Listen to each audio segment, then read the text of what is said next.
Yes, please. Jai Gurudev.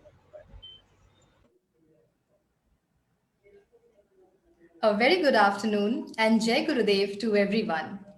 I, Ms. Harshita Sarkar, on behalf of the entire SSRVM family, extend my warm greetings to everyone present here. As very rightly said by our beloved Gurudev, commitment is about stretching your capabilities. It can take you across all obstacles. So let us be committed to the broader vision, be grateful to the eternal power, and soak ourselves in prayer. Let us invoke the divine blessings and love.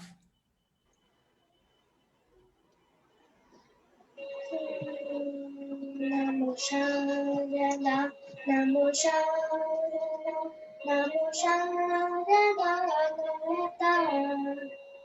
Namo Sharada, Namo Sharada, Namo Sharada, हे विद्या ज्ञान प्रदायिने श्वेतवसने कमलासिने त्वमञ्जलि मनोरञ्जनि अम्बा महेश्वरी माता अम्बा जगदीश्वरी माता Namo Sharada, Namo Sharada, Namo Sharada Mata. Namo Sharada, Namo Sharada, Namo Sharada Mata.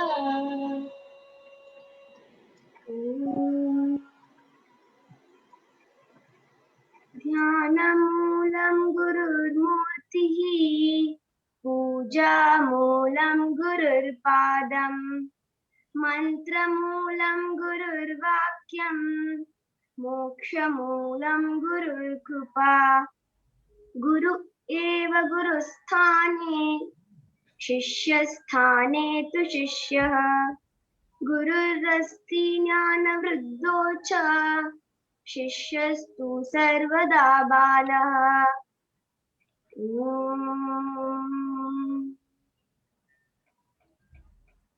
Thank you, students, for such a heartwarming recitation.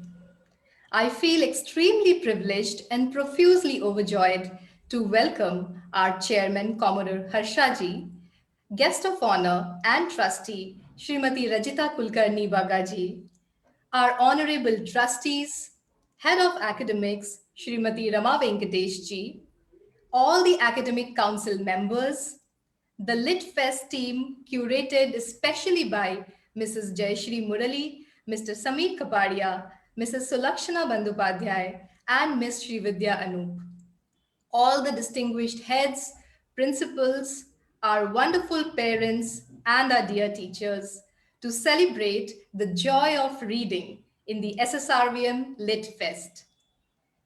In the words of Gurudev Shri Shri Ravi Shankar ji, the sign of an intelligent person is that he spends his time in learning and mastering the arts, literature, and music, and in discussing knowledge. To facilitate this, it becomes imperative to provide a non judgmental platform to the students where they read, share, and discuss. A culture of reading is what this fest sets its sight on. The SSRVM Lit Fest 2021 is a series of pre and post events with a week long fest from 13th to 20th February 2021. Readers today will be leaders tomorrow. The Children's Lit Fest strives to establish reading as a way of life, where it is not seen as a mundane drill, but an exciting opportunity to explore. During the course of the Lit Fest, various authors, educationists, illustrators, librarians, publishers have been invited to share their knowledge and ideas with us through insightful and enjoyable sessions. It is said that the fragrance of flowers spread only in the direction of the wind, but the goodness of a person spreads in all directions. Amidst us, we have such an inspiring personality, Srimati Rajita Kulkarni Bagga ji, who is the president of Shri Shri University, trustee of Shri Shri Ravi Shankar Vidya Mandir Trust, a global thought leader, and a transformational leadership coach. She is a role model for everyone present here. She is someone who knows the way, goes the way, and shows the way. Rajita Madam has been selected as one of the top 100 inspirational women of India by the National Bar Association of India and published in the book The Phenomenal She. She has also been conferred with the Exceptional Women of Excellence Award at the Global Women's Economic Forum and with the prestigious iWomen Global Award 2020 in the education category. Rajita Madam also travels the world extensively, addressing various international fora to advocate the message of excellence, ethics, and human values. She has won 17 awards for professional excellence in her field and has clocked over 1 million man hours in training and development of over 1 lakh participants. These are just few things along with thousands of other things that she takes care of. Her recently authored book, The Unknown Edge, has become a bestseller #1 on the True Accounts category on Amazon. The book has stolen the hearts of millions. In fact, I would like to share that I have recently grabbed a copy of my book from the school and have been reading it since then. It has completely blown my mind. I'm in that space of gratitude, bliss, tears, and joy. It has compelled me to delve deeper into my own being and introspect.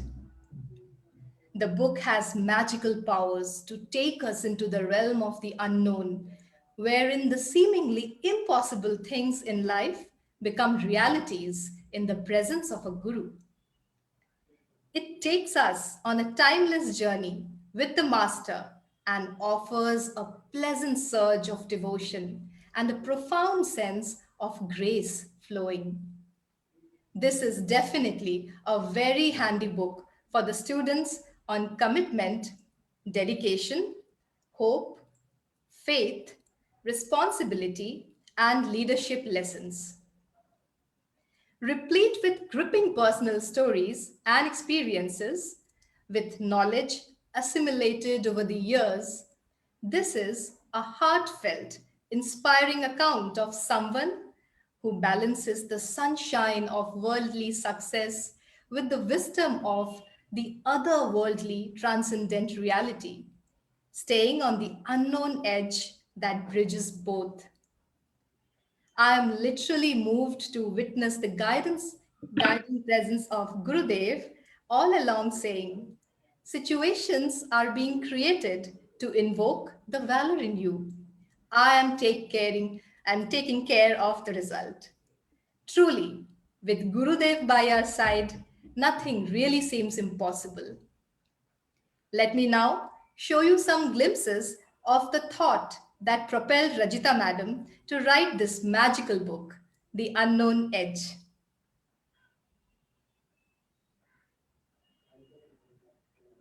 All of us are navigating our own life in the way we understand best. I used to have a very demanding professional career.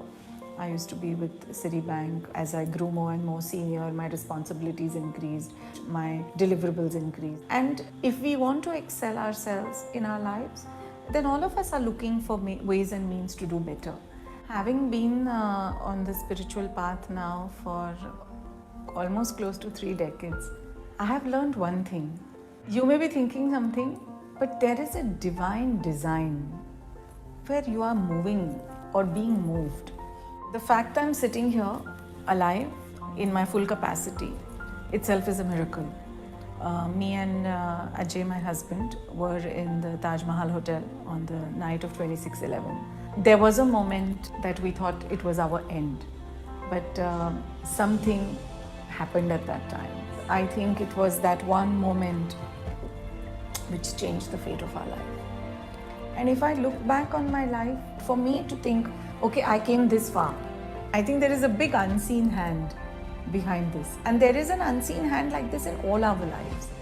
And my friends or others who read this book, I think this will give them a glimpse into the abundance of their own lives, or the millions of reasons that they can find then for gratitude for what they have received.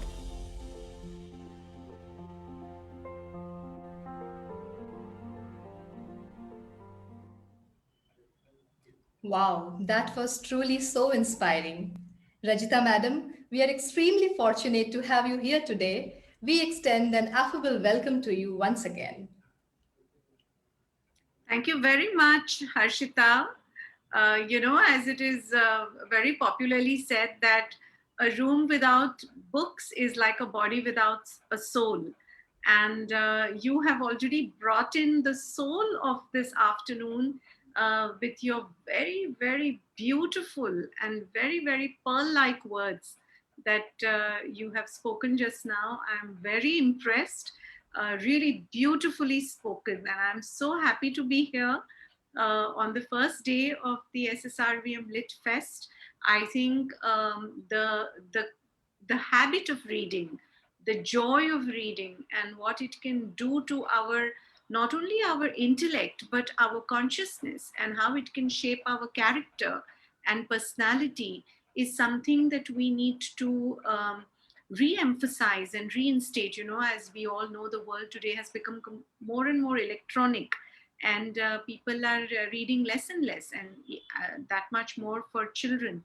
So I really compliment Mrs. Rama Venkat, the academic head of SSRVM, and the entire team, Jayashri, Murli, all the principals, administrators, the academic team of all our schools all over India, who have come together to curate this really incredible fest. And I am personally looking forward to all the sessions this week. And I am so happy that you invited me on the first day. It makes me feel very special. So thank you very much, and look forward to this conversation, Harshita. Thank you so much, ma'am. It's an honor to have you here. Madam, since the time I have started reading your book, I have been going through a surge of emotions. At times I pause and ponder how fortunate can someone be to receive the Guru's grace in such abundance. Every anecdote mentioned in your book, ma'am, leaves me with awe. So, with your permission, may I begin with the first question that stirs my mind? Yes, please, Harshita, go ahead. Thank you, ma'am. Thank you so much. One day in retrospect, the years of struggle will strike you as the most beautiful, was said by Sigmund Freud. We find a similar view in your book, ma'am, when you say retrospection makes you richer with age. Does it help us cope with mankind's biggest fear, the fear of death, and how? Could you please throw some light on this? Yes, that's a very deep question to start with, Harshita. I have written this in my book, and it is my belief that, when you look back in life, okay, let me say it in another way. When we live life in a linear fashion, right? One event happens, and then another event happens, and a third event happens. So it's all linear. But when you look back, then you're able to see the pattern in the events, right? You're able to see how the events fit with each other. I'm sure many of us here have this experience that we go through an event or a situation where we feel troubled, or we feel, why is this happening to us? Or we feel that this was a very difficult experience. But then we look back and we say, that whole experience makes sense in the context of our life today. Would you agree, all of you? What do you think? So Yes. a lot of times we say, oh yeah, that happened, because of that, this is now where I am today, or this is how my life has shaped. So I feel that retrospection gives us this benefit of um, looking at the bigger picture, the whole picture. Also, I feel it gives us the distance. So it distances from the emotion of that moment or the emotion of the time. So it makes us, I think, wiser with age and time, and also little more dispassionate with the intensity of that experience. And this has a very big connection to leadership. Today, if you look at any leadership literature and look at what are the skills that are essential to be a good leader, agility is one of them. There is a lot written about agility.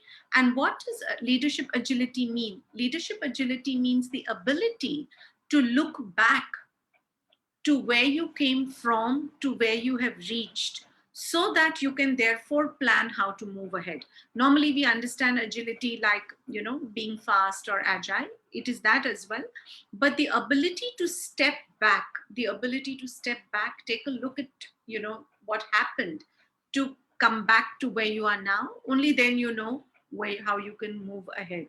So I think it's a very vital aspect of how we live our lives, no matter what role we play, whether we are a leader or a teacher or a politician or whoever we may be.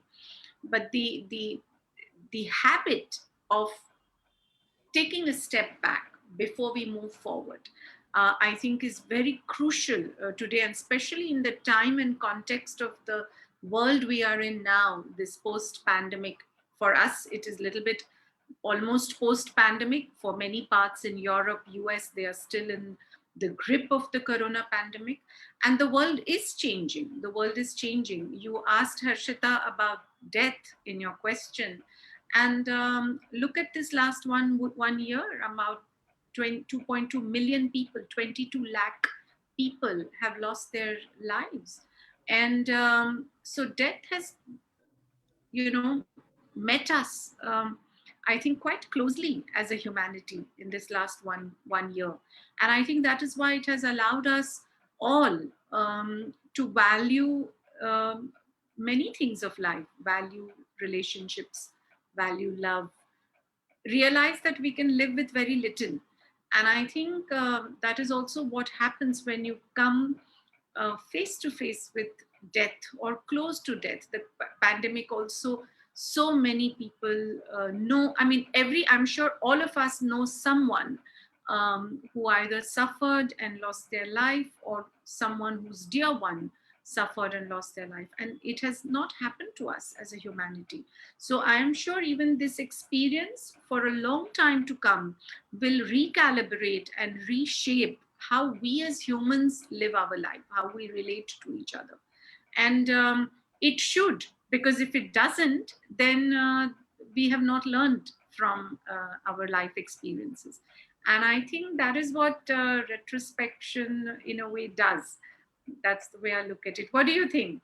Yes, absolutely, ma'am. Very true. Ma'am, thank you so much for sharing such profound wisdom. We are really blessed to have you here. Ma'am, my next question to you is, your Aji, your grandmother, had told your mother not to entangle you in mundane work and that you are meant for a bigger purpose in life. You were not able to understand this at that point of time. Now, when you understand, madam, how do you feel about it? Could you please elaborate? Yeah, I think, my grandmother was very kind to me. I think she realized that I was not interested in doing any work around the house. So she used to save me from these situations. And she used to say, no, no, you sit with me, don't worry about that. But, apart from saying it lightly, Gurudev has said it so many times. He repeatedly says it to us, that you are not born just to eat, drink, work, sleep, eat, not for just basic things. Your life has a bigger purpose. So it's not just me. I mean, yes, I have written about it because my grandmother indeed used to say that very often.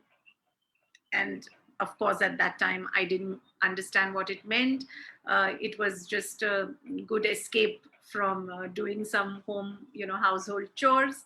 But Gurudev has made that for all of us. I think he has uplifted us and elevated us to become capable. And he has also enabled and empowered us to become capable of doing something more than what we could have imagined. Don't you all feel so? I want to ask all of, so many of us are here together. If we look back, I can see so many of us are showing with a thumbs up. So many, if we look back in our lives, I'm sure we all have studied and done professionally well for ourselves. We are continuing to do, but over and above that, we became instruments to do something bigger for the world. And that is what the presence of a enlightened, realized master in your life, in your guru, does that to you. It elevates you to a level which you probably were not able to comprehend or even see by yourself. And that is what Gurudev has done to all of us in all over the world. I have, Harshita, the chance to travel, of course now nothing for the last 1 year, but a lot of work around the world, a lot of the projects that I'm involved with, and I see people from countries where they don't even like speak. Like our ashram is in Taraska, which is about 2 hours from Warsaw in Poland, and some people around there speak even a dialect of Polish. So they don't even speak Polish, they don't speak English for sure, and they are volunteering to do so in service projects of art of living. So what is that incredible thought and power that is connecting us all over the world to do something more for the world, for humanity.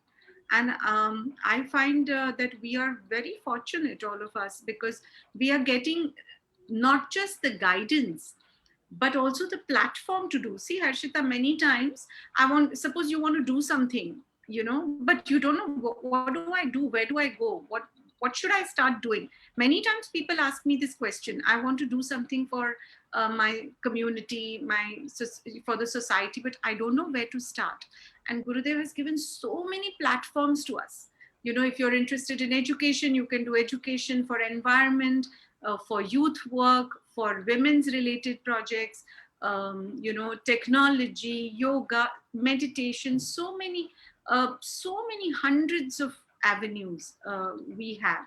So I think that for me I consider that a big blessing for all of us, that we have all been uplifted and made capable of thinking of our life from a bigger perspective than just simple everyday, which is important. I mean, we are all living in the world. We do need to maybe have a job or a vocation to earn some money, to take care of the family. All that is definitely we have to do, but we are capable of more than that. And I think all of us will agree, it has been my personal experience, is that when you think of the bigger picture, when you think of doing more, then your own situation becomes much easier to handle. Like, every time I go to Bangalore ashram and we are thinking of, say 1000 kgs of rice, 3000 kilos of vegetables being cooked every day, then, at home, little bit here and there with your 2 kgs of rice feels very easy challenges to take care of. So that also happens to our consciousness. It expands so much that your own life then becomes easier to navigate and manage. So I think this is true for all of us, your question. Absolutely, ma'am, absolutely. That was really so thought provoking. Your words have really left an indelible impression on our minds. Thank you so much. Now, I would like to invite Ms. Meera Shrivats to take the session ahead. Thank you, Ms. Harshita. Good afternoon, ma'am, and Jai Hello, Gurudev. Meera. Jai Gurudev. Ma'am, I have some few questions for you. May I? Yes. Madam, you have imparted many pearls of wisdom in your book. The one that caught my eye was gratitude and contentment expand our capacity to receive. As teachers, handling the modern generation, often we were appalled by the lack of these among the students. How do you propose we inculcate these pearls in them?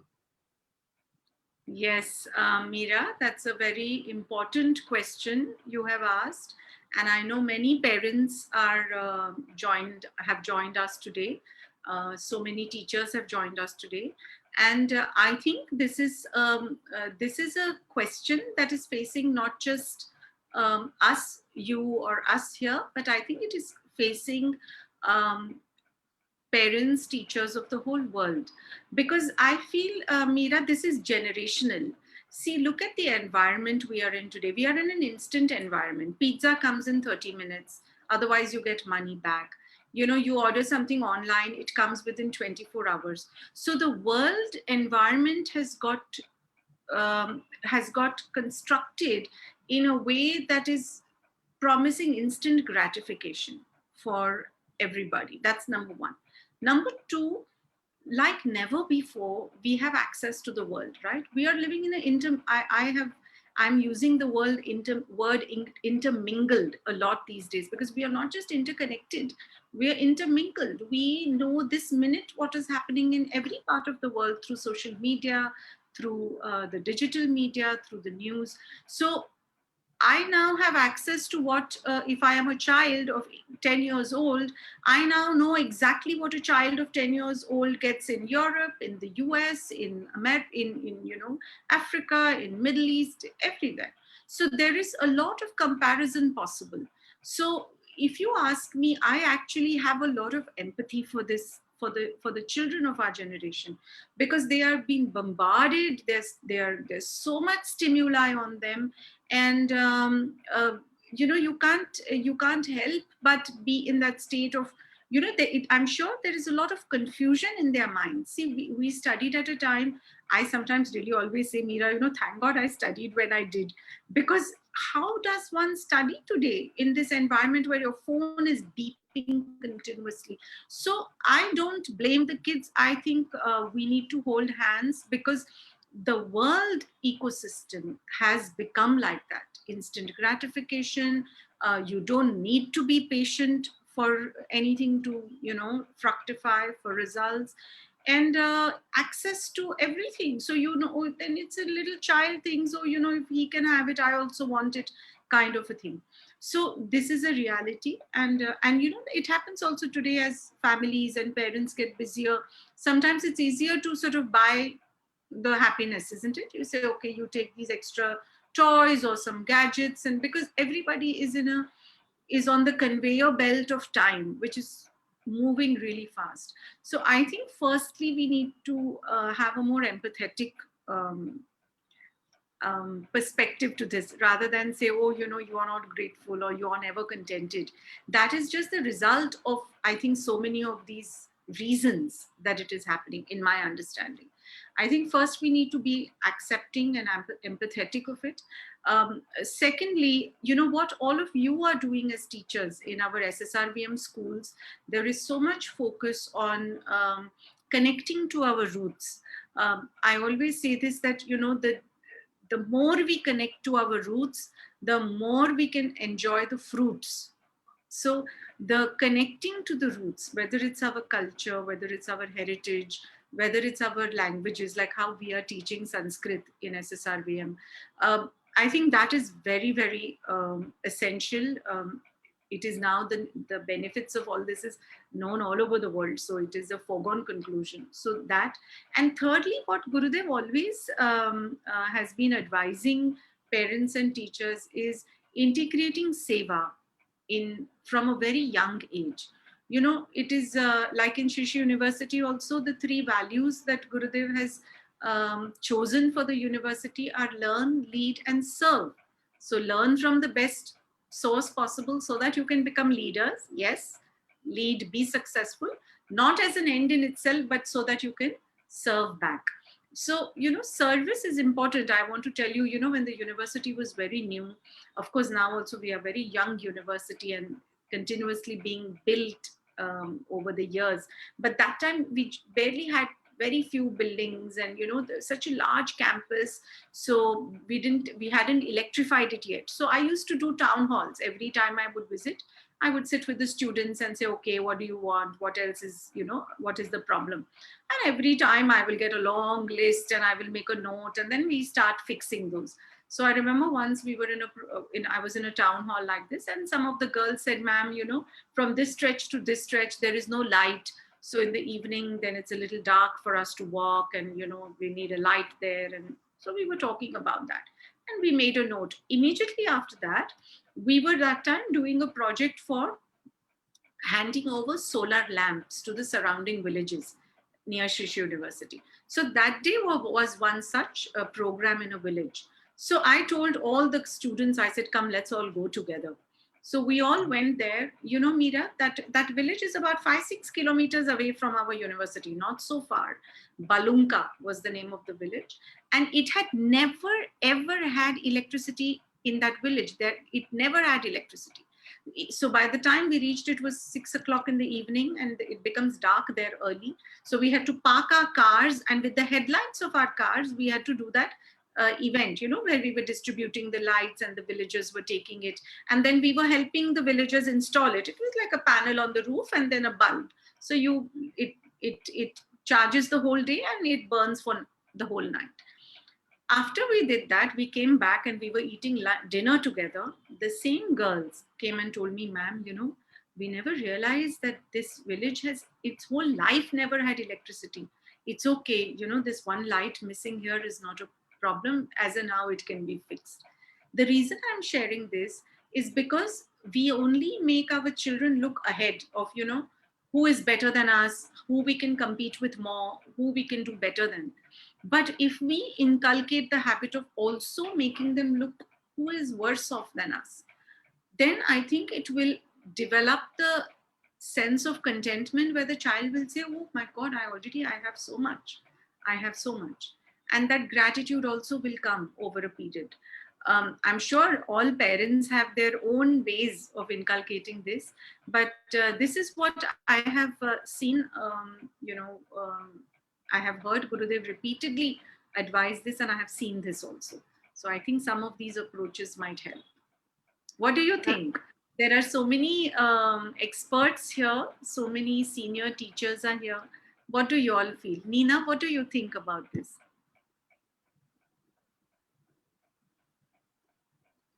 You are on mute. Yeah. Sorry. Good afternoon, Jai Gurudev. Yeah, we have to inculcate these things in students to value everything what they have. The essence is that they don't value what they have. Children take things for granted. So as you said that, okay, they have to look ahead. At the same time, they have to look behind. They have to look down. Like, what we can do for the others, how we can share. Yeah. What we can do and help the others. Yeah, very true. Anyone else wants to say on this point anything? Rama Akka, do you want to say something?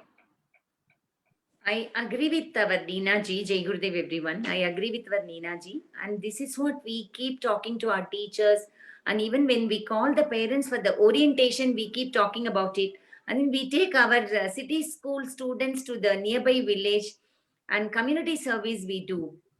By looking at them, they also feel that, oh, we have everything, let me share with others. So that attitude gets in, and then parents come and appreciate the work what we do. Yeah. So it relates to us, and then thank you so much. It's wonderful sharing such practices, whatever we have, and then it's been given by, of course, Gurudev is given to all the institutions, to the entire world, but still our institution, we keep it very closely to our heart, and then we work. This Ayurveda science and then community service, it is part of our syllabus, our curriculum. Yeah, absolutely. Rekha ji, you want to say something? Rekha Kapoor. Jai Gurudev, everybody. Community service, as we said, is very important. And in Borivali school, we had a tie-up with Beach Warriors.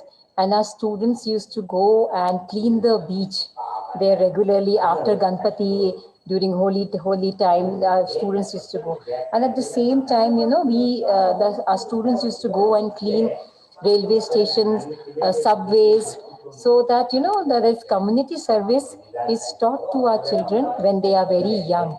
And it is not only government's job to keep the country clean or keep the city clean. It is we as a citizen, and we should inculcate these in our children. Thank you, Rajita ji. Thank you. Yeah. Yeah, Meera. Yes. Ma'am, those are words of wisdom, I should say. Thank you so much for telling us this. And I really wish our students imbibe your idealistic and humble nature. Ma'am, my next question for you. Yeah. You have pointed out the importance of meditation in your book, rightly saying when one meditates, the impossible becomes possible and things happen that are beyond logical understanding. Now, with regards to this, is there any incident that you have experienced that helped you realize this importance of meditation? Yeah, every day only we are reminded of this important reality. Yeah, it is really true. Every day, I feel, um, I realize the value of it. Even when I was in my banking career, I used to for almost 6-7 years, I used to be the head of few of our functions for Asia Pacific. So in a good month, I would travel. In an easy month, I would travel 2 weeks a month. In a busy month, 3 weeks a month. So I used to literally travel Sunday night to Korea or Thailand or Indonesia, Australia, any of the 12 Asia Pacific countries, reach on a Monday, work till a Friday, come back on a Saturday, and then again Sunday night travel. And someone might feel that, how do you conduct your life like that? And for me, it was a realization that my daily sadhana practice of Sudarshan Kriya meditation gave me that energy, gave me that inner strength to really manage this. Because sometimes people think, oh, you are traveling, it's so nice, but it's a lot of hard work. It's a lot of uncertainties that you have to deal with. You have to deal with so many different aspects of things in different countries, plus the pressure of the work. So if I look back, it was possible only because of this. Now, just even all the projects that I have been part of, now we are building Shishu University. And I'm very proud to say this, that we have built the entire university without paying one single rupee of bribe. And, thousands of permissions you need to take, regulations are there, and there are so many forces at play.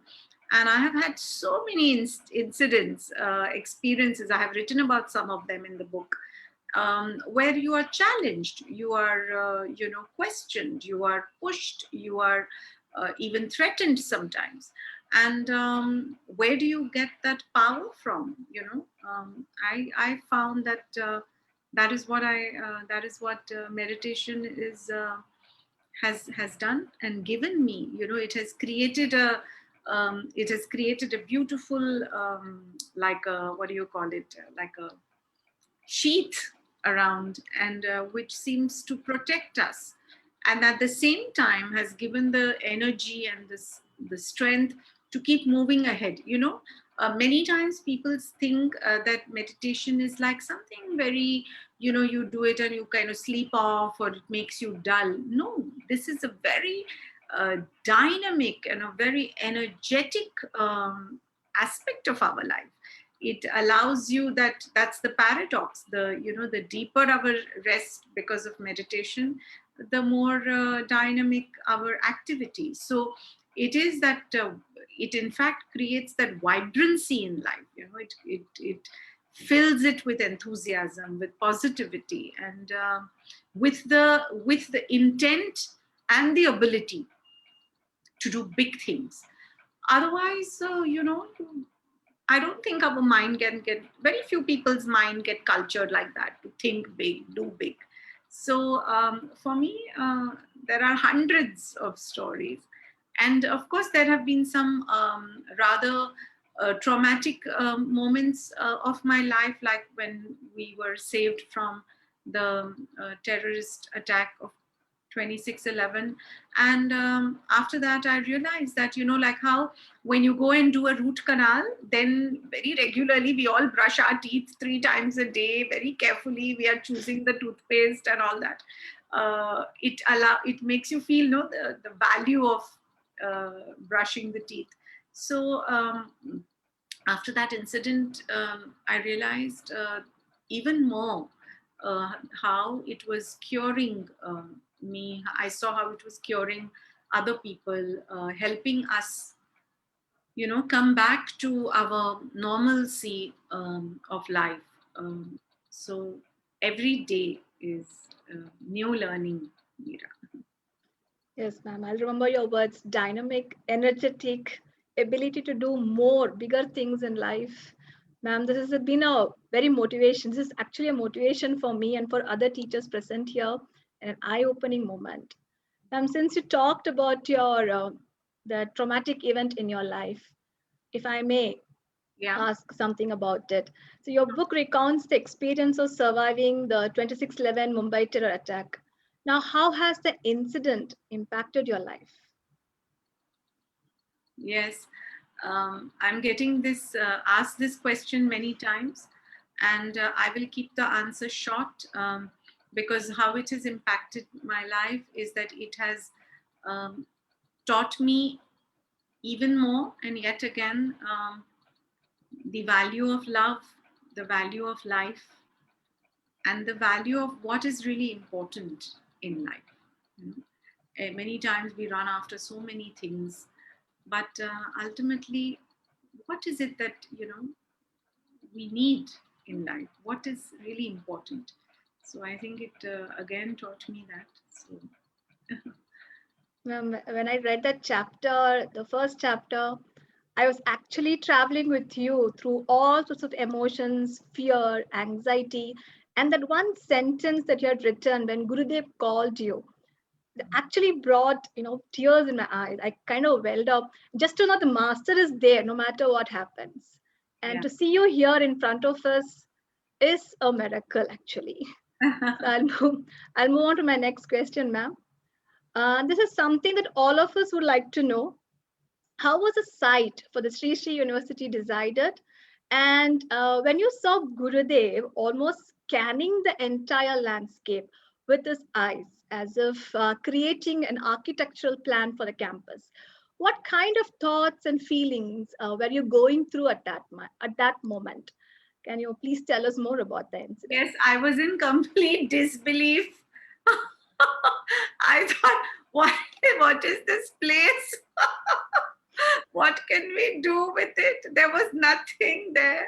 There was only big, big, big quarries and deep quarries. Like you had to be careful, otherwise you fall 100, 200 feet down. And Gurudev said there will be beautiful gardens here and so many birds. And I just kept looking everywhere. It was so hot. That time I was sweating, and then because we were walking and I was in a sari, I was, so many thorns had pricked me. So I was like, there is nothing here. So if you ask me what was going in my mind, it was like disbelief and hope, I must say, because I had that conviction that if Gurudev is saying, means it will happen. So for sure, there is no doubt about it.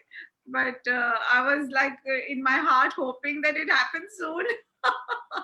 But that is the beauty. I always say, even in all my academic speeches all over the world that I am doing, that our university is a live unfolding of a miracle. How an intention of a realized master can itself become the force and the force multiplier of something happening like this, and in the best way, not just like little bit here and there. No, it's the it's the best that can happen. And people are coming, and our team has become, now we are 500 people in the team, and students are coming from everywhere. Birds are coming, 50 types of birds have come, over 120-30,000 trees are there now. And it has become a oasis of excellence and happiness. We are called, the students call it, the happiest campus in the country. So many of our academic seniors, directors, other vice chancellors of institutions, they come to our campus just for like a retreat. They say we feel so peaceful and nice when we come here. So it is the intention of, that is the beauty of being on the path with a realized master, in at this in the presence of the master. And so many things can happen. If anybody told me 10 years ago also that all this would happen, I knew it will happen, but there was no evidence of that. And it is happening. It is happening. See, this year, last year, Meera, in 2019 September, we did the foundation stone of our Ayurveda hospital, and we announced that in 1 year our Ayurveda hospital will be ready, 100 bed, because we were confident we will, so much time for construction, so much for this, we will be ready. And then the pandemic happened in March, and everything was shut down. And I said, no, but we gave the word. And Gurudev also said, yes, we will be ready in September. I kept telling everybody in the team, Gurudev has said we will be ready, means we will be ready. Maybe on 29th September it's not ready, but on 30th September it will be ready. That was, it was so pakka in my head. And absolutely so, our 100-bed hospital is ready. It is functioning. We have 50 doctors and nurses, 600 villages all around. All, people are coming, treatments are happening. So that is the power of just the intent of the master. So, anything big, anything seemingly impossible, is only that, a thought.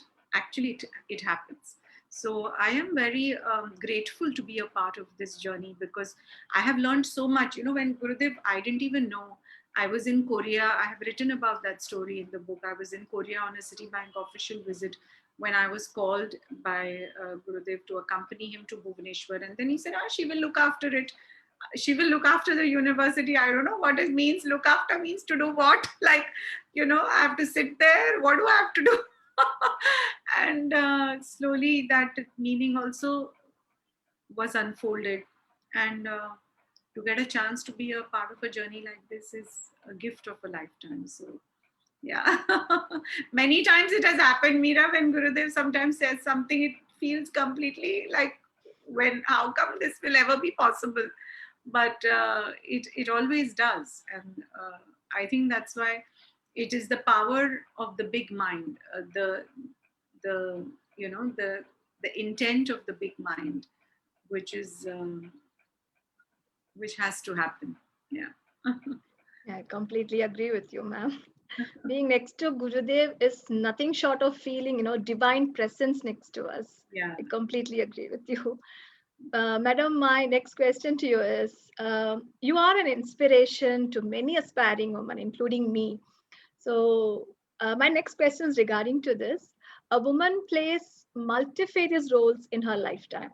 Now, from being an affectionate daughter to dutiful wife, from being a successful banker to a humble devotee of Gurudev. Now, if you were given a boon to choose from one of these roles for your next birth, what would it be and why? Don't make me choose. I want everything.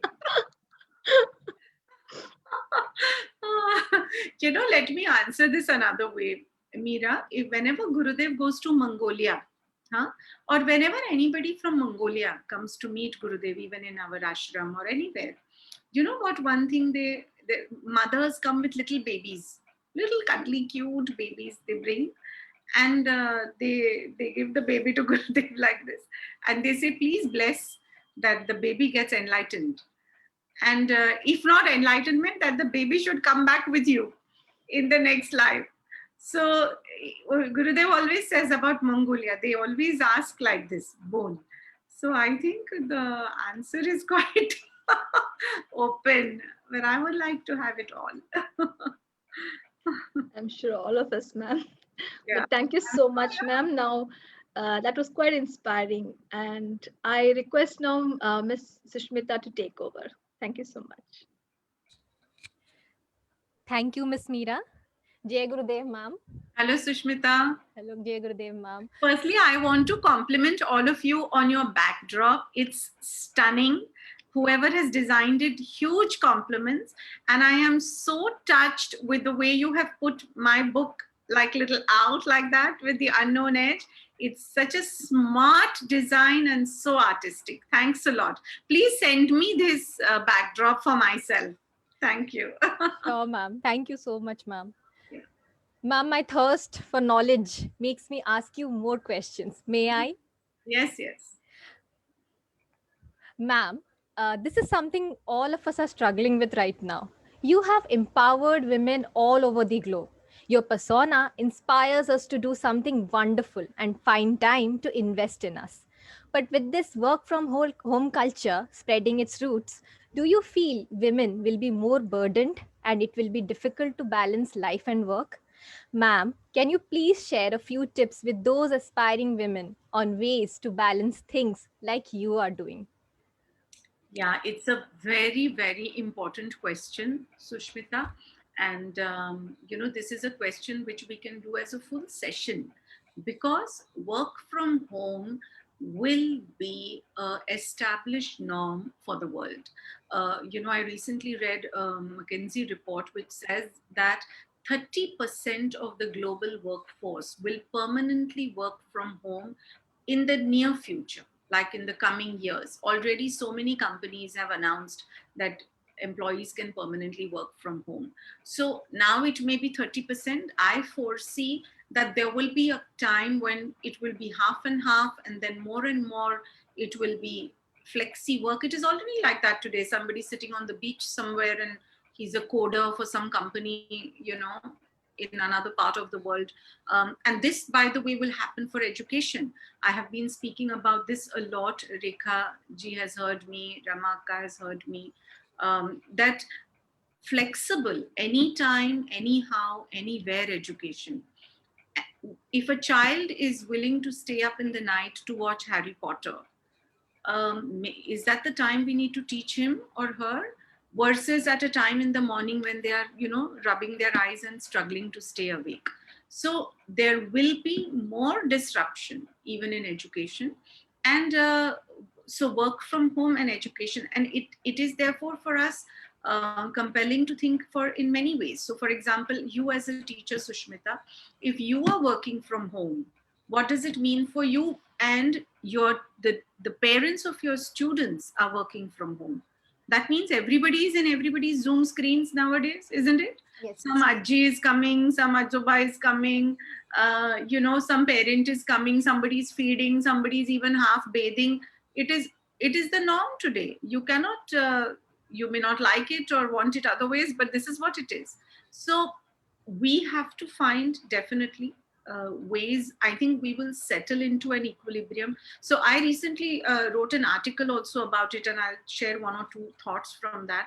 So my first feeling is that, now how we sell 2-bedroom, 3-bedroom homes, like 2 BHK homes, 3 BHK.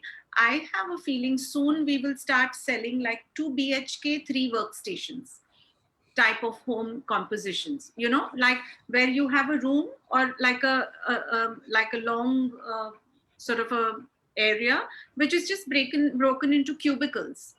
It will be the norm. I know some friends of mine who are already doing that for their homes. They're converting 1 bedroom into air soundproof cubicles, because otherwise nobody has. If you have 5 people in the house, seldom people have 5 rooms to work out of. So one is, I think it will change the way our homes are configured. Number two, I think we have to find our own sort of boundaries. See, the challenge about working from home, and I am culprit to that, so I cannot give any advice. I am also trying to improve it. Is there are no boundaries. You are working the whole time. Like I probably 3 times more than the normal previous to March timing. So we have to create boundaries that you say, from this time to this time is work, and otherwise is my personal time, family time, hobbies, quiet time, whatever you call it. So number two is to create boundaries. Number three, what I have been also sharing in my coaching to the people I'm coaching is identify one area for yourself which is and decide that that is the only place you will sit and work. Not work in the balcony, not work on the bed, then not on the dining table, like not everywhere. Decide one place and work there. It kind of creates a little bit of that environment in the mind. So that's number three. Number four, I have been saying this also, is don't just sit in your pajamas the whole time. I know so many of us are like, who cares what is down as long as this part is okay. But I think we need to change that. We dress to work, like you dress to work when you went to work physically. So even at home, I dress like, see, I'm wearing nice sari. You like it. So dress to work because it creates that mindset. And so you are in work, out of work. So there are many things like that, but just a few quick ideas. And I think we will have to think of very precise ways in which we organize this for ourselves, because this will be a norm more than we can imagine.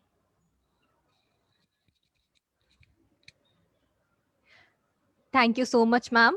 I'm sure most of us are going to follow these words of wisdom.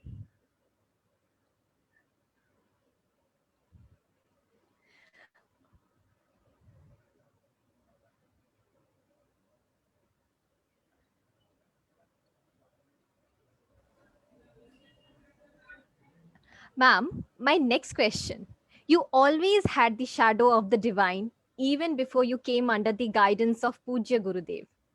We can say that it was your faith in the divine that always yielded in miracles. But today's generation somehow lacks that faith.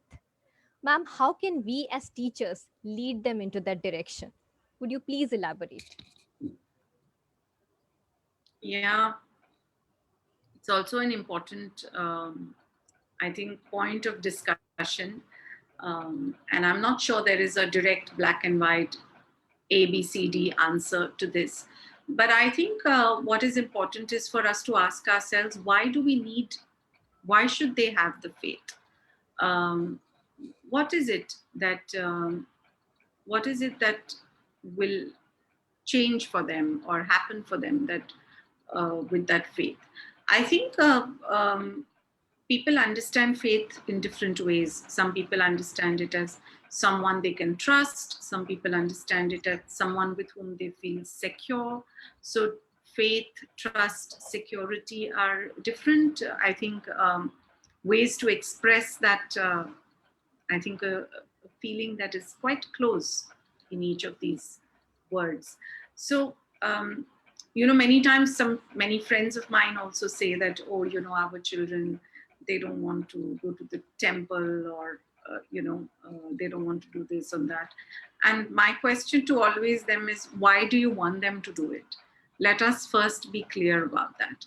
Because if it is just like when we were growing up, nobody forced us to do it, but to do things, but the environment at home was such that we got very effortlessly navigated into, for example, chanting Sanskrit shlokas, learning Bhagavad Gita, or reading from our scriptures like that. And I think all that cultures your mind. You read stories from Srimad Bhagavatam of how the gopis' love for Krishna. Like my grandmother, she used to read Srimad Bhagavatam, she used to do Parayan, and she used to tell stories with those intonations, and then this happened, and then the gopis ran, and she would say she was so magnificent in her rendition.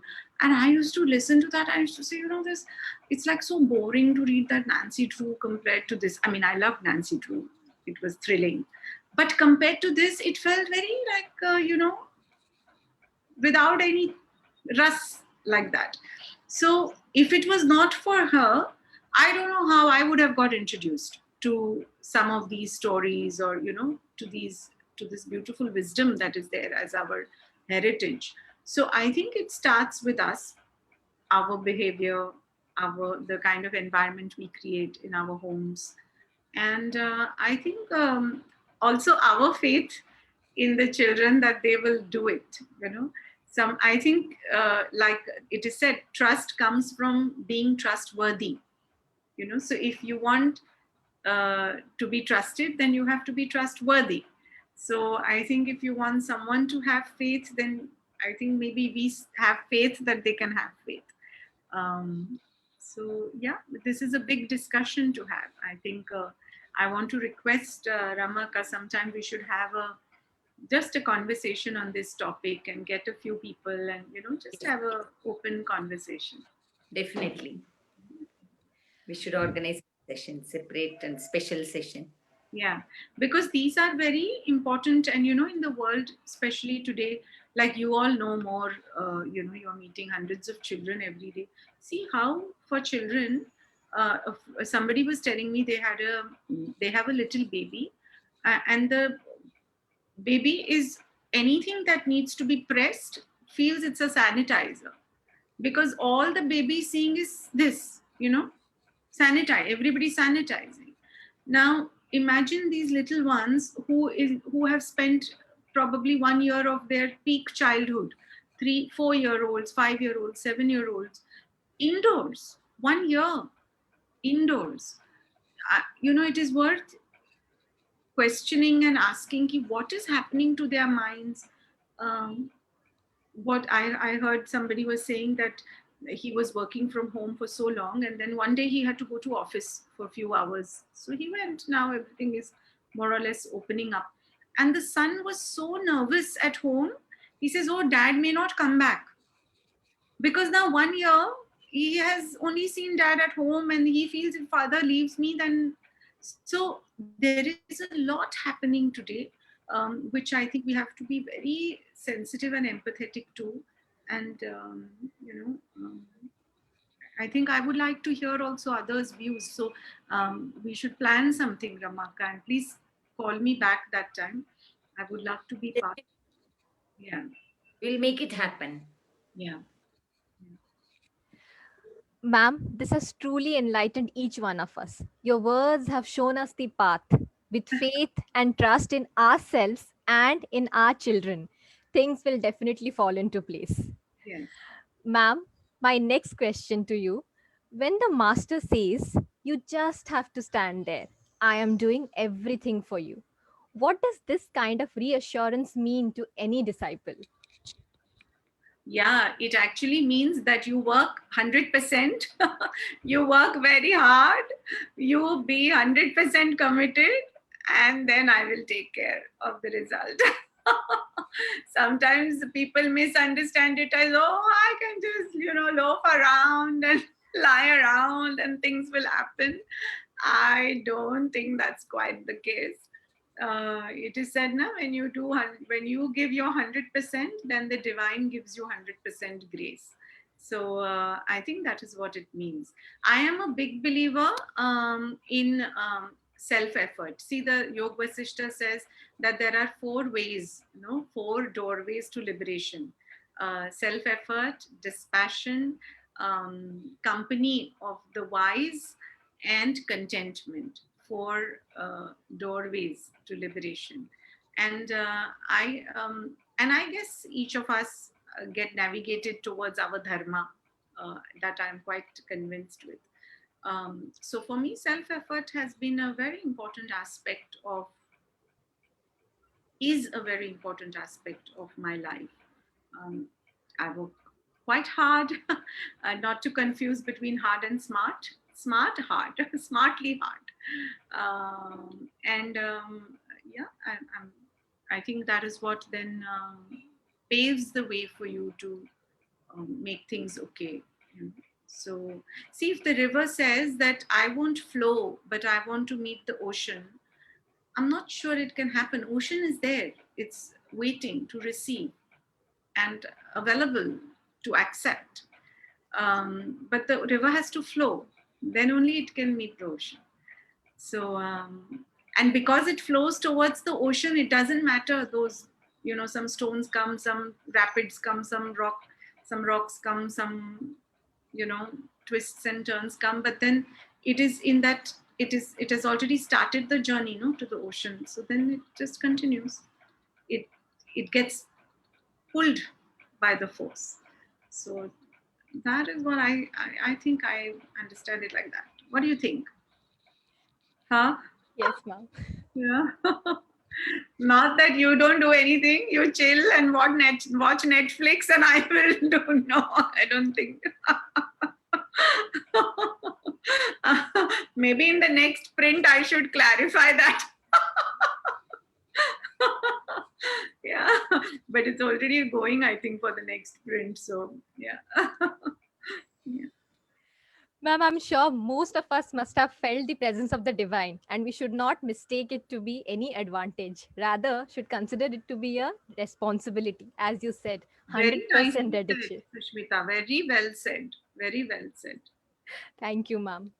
Ma'am, I know we have lot many questions for you, but the time limit says that I have to stop here. Ma'am, but it was such an amazing experience. The That is very nice, Sushmita. Really so nice. I didn't realize already 1 hour is gone. There are so many friends who have joined here on Zoom. Many teachers, principals are there. I'm happy to take a couple of questions from all of you if you have anything, or if you would like to share something, please do. I would request the teachers, if you have any questions, kindly put it forward.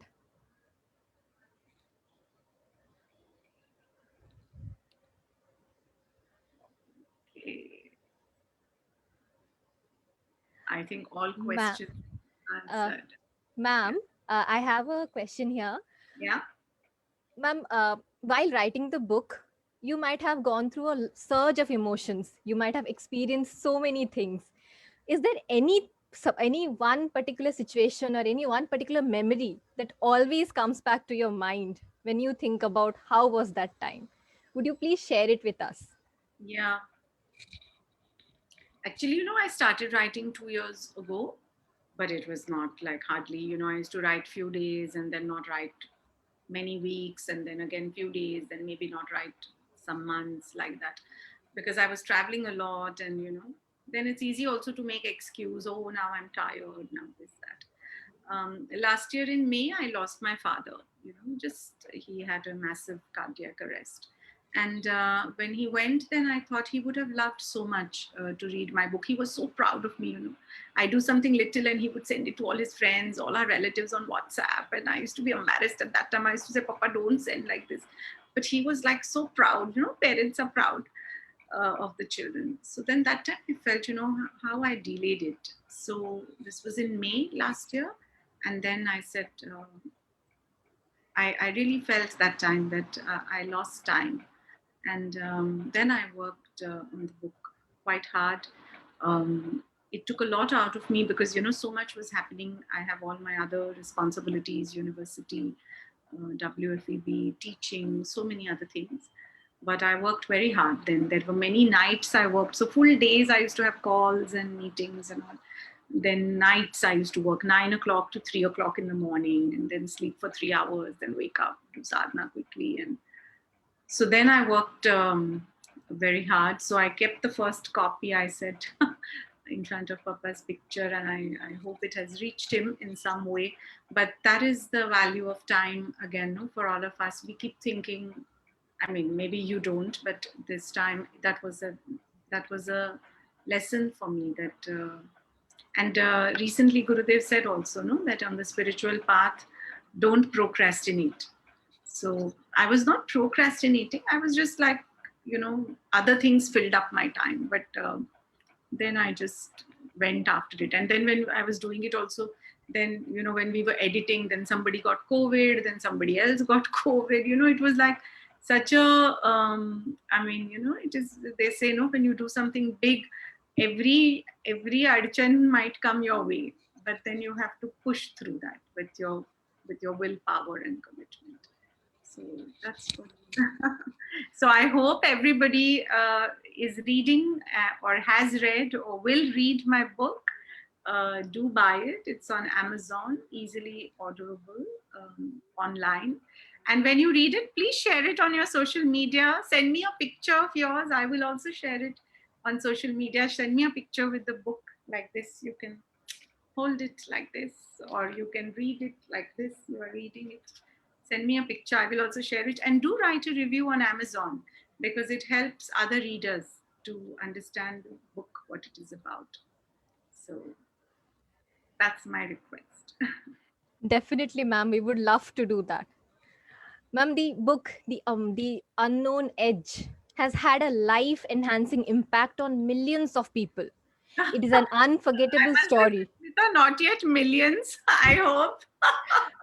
Ma'am, we still hope and we know that it is going to reach out to Yeah, I am millions of sure it people. will. It is yet to reach millions. It is an unforgettable story about the essential wisdom of listening to our heart and, above all, following our dreams. People from all over the country are showering love on this masterpiece. Let us get a glimpse of what some of the most knowledgeable minds have said about the book.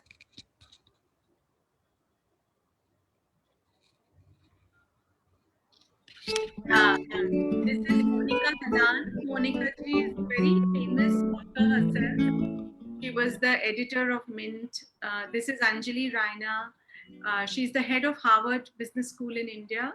My old colleague from Citibank. This is Amish Tripathi, of course. You all know him. He's a famous author himself.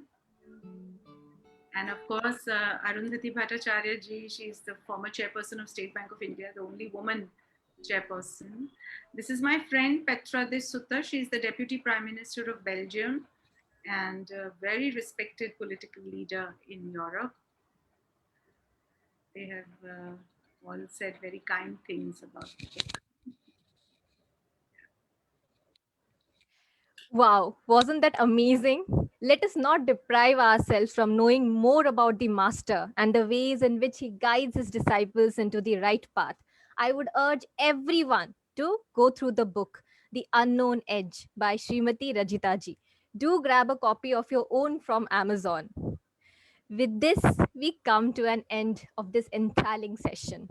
I, on behalf of the entire SSRVM family, take this opportunity to propose a vote of thanks. Our Pujya Guruji said, dream the impossible. Know that you are born in this world to do something wonderful and unique. I feel extremely privileged to extend my heartfelt gratitude to Honorable Srimati Rajita ji for always inspiring us to aspire and dream to do something wonderful and unique. Your words of wisdom and profound experiences have truly enriched us. Madam, thank you so much for leading us into that ever widening thought and action. I would also extend my sincere thanks to the SSRVM Trust, the Academic Council members, and Srimati Rama Venkatesh ji, who has been the driving force behind this whole process. Her vision, interest, and hard work has once again culminated in another success story. Thank you, madam. I also wish to express my gratitude to the guiding forces and the minds behind this amazing literary fest, Ms. Jayashree Murali ji and Mr. Sameer Kapadia ji. I would also like to thank Mrs. Sulakshana Bandhopadhyay, Mrs. Srividya Anup, and the entire LitFest team for the meticulous planning and coordination for putting it all together flawlessly and managing parallel sessions at the same time. Heartfelt gratitude to the tech support for all our technical glitches free sessions. I'm also very grateful to the veteran principals for their support, the teachers and librarians for actively participating in every session, the amazing students who have added vibrancy to every session, and last but not the least, the parents for being the foundation of our being. Thank you all for your kind presence. Jai Gurudev. Jai Gurudev. Thank you.